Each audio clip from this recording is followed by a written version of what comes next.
Bir adam 5 aylıkken babasız kaldı. 15 yaşında tamamen yalnız ama onlarca yıl sonra dünyanın en güçlü ülkesini dize getirdi. Amerika'ya büyük şeytan dedi. Milyonlar onun için sokağa döküldü. Bir ülkenin tüm dengelerini yerle bir etti. Peki Ayetullah Hümeyni kimdi? Neden yıllarca 3 farklı ülkede sürgünde yaşadı? Neden Şah onu bu kadar tehlikeli buldu? Ve en tuhaf soru şu: büyük şeytan dediği Amerika ile aynı anda neden gizli pazarlık masasına oturdu? 1902 yılı. İran'ın küçük bir kasabası olan Hümeyn. Varlıklı bir din adamı ailesine doğan Ruhullah Musavi, daha 5 aylık bir bebekken hayatın en ağır darbesiyle yüzleşti. Babası bölgenin toprak ağasının emriyle katledildi. Büyütecek bir baba yoktu artık. 15 yaşına geldiğinde annesi ve halasını da kaybedince sahipsiz kalan genç Ruhullah 1920'de Arak şehrine ilim tahsiline yöneldi. İşte o küçük, kasvetli oda bu çocuğu ilerleyen yıllarda bir imparatorluğun yıkıcısına dönüştürecek fikirlerin yeşerdiği yer oldu. 1922'de ise Kum şehrine yerleşti. Asıl adı Ruhullah Musavi'ydi. Ruhullah, Arapçada Allah'ın ruhu anlamına gelir.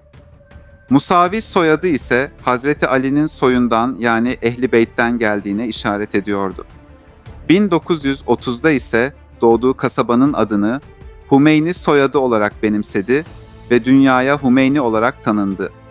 Yıllar sonra Şiiliğin en yüksek dini unvanını aldığında ise adının önüne Ayetullah yani Allah'ın ayeti eklendi. İkinci Dünya Savaşı'nın dumanı henüz dağılmamışken tahta çıkan Şah Muhammed Rıza Pehlevi, Batı'nın Orta Doğu'daki en kıymetli piyonuydu. Soğuk Savaş'ın dondurucu atmosferinde Amerika'nın İran üzerindeki nüfuzu öylesine derine işlemişti ki CIA 1953'te Başbakan Musaddık'ı devirerek Şah'ı tahta oturtan darbeyi bizzat organize etmişti. Şah bu desteğin arkasına sığınarak Beyaz Devrim adını verdiği reformlarla ülkeyi modernleştirmeye girişti. Kadın hakları genişledi, eğitim yatırımları arttı, köylüye toprak dağıtıldı. Yüzeyden bakıldığında muhteşem bir tablo. Fakat tablonun altındaki çürüme bambaşka bir hikaye anlatıyordu. Batıdan akan dolarlar, Şah ve çevresinin ceplerini doldururken ülkenin gerçek sahibi olan halk yoksullukta boğuluyordu.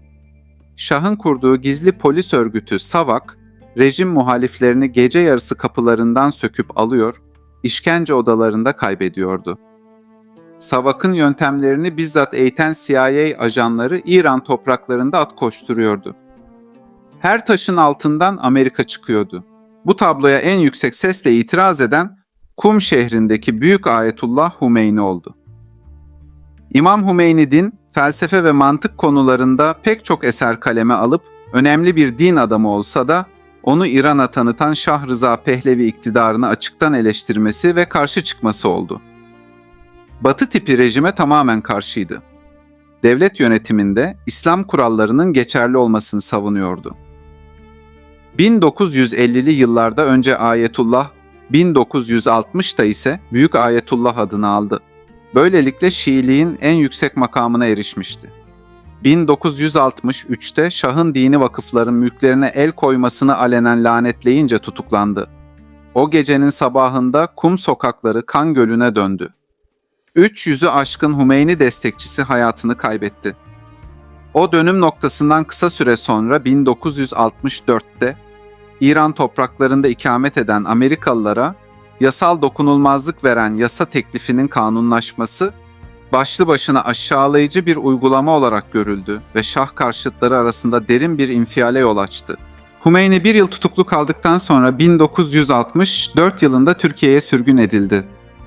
Gece yarısı operasyonuyla Tahran Havaalanı'na götürülen Hümeyni, önce Ankara'ya ardından Bursa'ya gönderildi.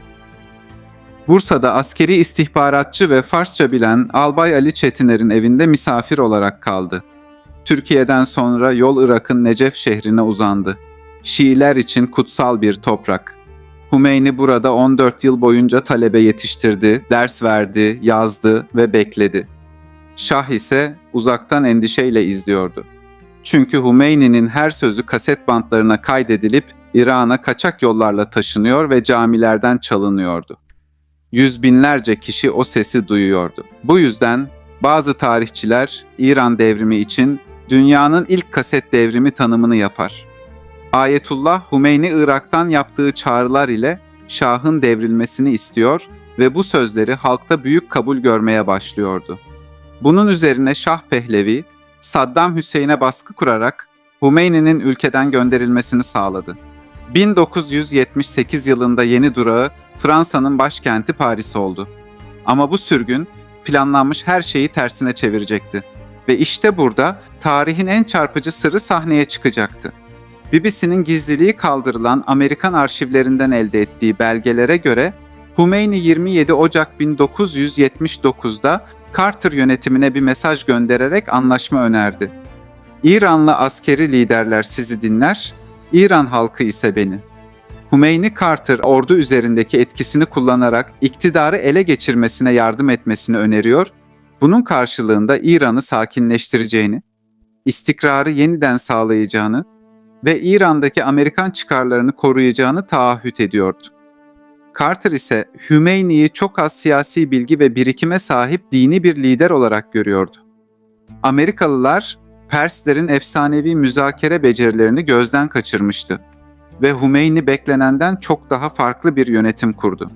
Paris'ten yayılan çağrılar kaset bantlarına doldurularak İran'a taşındı ve devasa bir propaganda dalgası oluşturdu. Batılı medyanın Hümeyni'ye açtığı mikrofon onu küresel bir figüre dönüştürdü. Kum'daki öğrenciler ayaklandı. Şah'ın polisi ateş açtı. Sokaklar kan gördü ve o kan devrim ateşini daha da körükledi. 1 Şubat 1979, Air France uçağı Tahran pistine dokunduğunda pistin iki yanında tekbir sesleriyle bekleyen insan denizi 3 milyonu geçmişti. 15 yıl sürgünde kalan, kimsesiz büyüyen o çocuk artık bir ülkenin yeni lideriydi. Monarşi tarihe karışmıştı. İktidara gelir gelmez Amerika'yı büyük şeytan ilan etti. Şah'ın iade edilmesi yönünde tehditlerde bulundu. Öfkeli İranlı gençler Tahran'daki Amerikan Büyükelçiliğini basarak 6 Amerikalıyı rehin aldı. Rehine krizi 444 gün sürdü. Başkan Carter bu utancı sırtında taşıyarak 1980 seçimlerini Reagan attırdı ve yalnız bu kadar değildi. Hümeyni'nin doğurduğu yeni İran'ın oluşturduğu sarsıntı Saddam Hüseyin'i harekete geçirdi. Amerika'nın kışkırtmasıyla Irak 1980 yılı Eylül ayında Şattülarap Su yolundaki sınır anlaşmazlığı bahane ederek İran'a saldırdı. 8 yıl süren bu savaşta toplam kayıp 1 milyona yaklaştı. Hümeyni bu savaşı barışla bitirmeyi uzun yıllar reddetti. Ta ki ABD savaş filosunun İran'ın sivil uçağını düşürüp 290 masum yolcu ve mürettebatı öldürmesine kadar. Hümeyni bu ateşkesi bardağı dolduran zehiri içmek olarak nitelendirmişti. Peki ya kamuoyunun bilmediği Hümeyni? Vefat ettiğinde mahalle bakkalına borcu olan ve son derece mütevazı bir hayat yaşadığı aktarılan bu adamın, gençliğinde Aristo ve Platon'dan etkilendiği, İbni Arabi ve Rumi'nin izinden gittiği belgeleniyor. Gençliğinde futbol oynadı, Fransa sürgününde maç takip etti. Burada bulunduğu dönemde Müslüman garson olmadıkça hiçbir restoranda yemek yememiştir. 1988'de İngiltere'de Şeytan Ayetleri adlı bir kitap kaleme alan ünlü Hint yazar Salman Rushdie'nin öldürülmesi için fetva vermiş, fetvası 1998'de İngiltere ile ilişkilerin düzeltmek isteyen İran yönetimi tarafından kaldırılmıştır. Tasavvuf geleneğinden beslenerek şiirler yazdı.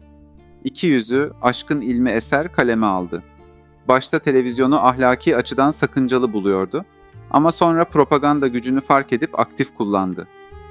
Hümeyni, ölümünden kısa bir süre önce 1989 yılının başında Sovyet lideri Mihail Gorbaçov'a tarihi bir mektup göndererek komünizmin çökmek üzere olduğunu ve Batı kapitalizminin de bu boşluğu dolduramayacağını iddia etmiş, Gorbaçov'u İslam felsefesini, özellikle İbni Arabi ve Farabi'yi incelemeye davet etmiştir. Mektuptan 2 yıl sonra Sovyetler Birliği dağılmıştır. Bursa'daki sürgün günlerine dair istihbarat raporlarından elde edilen bilgilere göre Hümeyni, kendisini ağırlayan Çetiner ailesiyle gerçek bir dostluk kurmuştu. Bu durum o dönem İran istihbaratını oldukça rahatsız etti. Dünyayı ikiye bölen bir adam, Türkiye'nin sakin sokaklarında bir Türk ailenin sofrasında misafir olarak oturmuştu. 3 Haziran 1989, hastane odası. Oğlu Hacı Ahmet, Babasının son anlarını şöyle anlattı.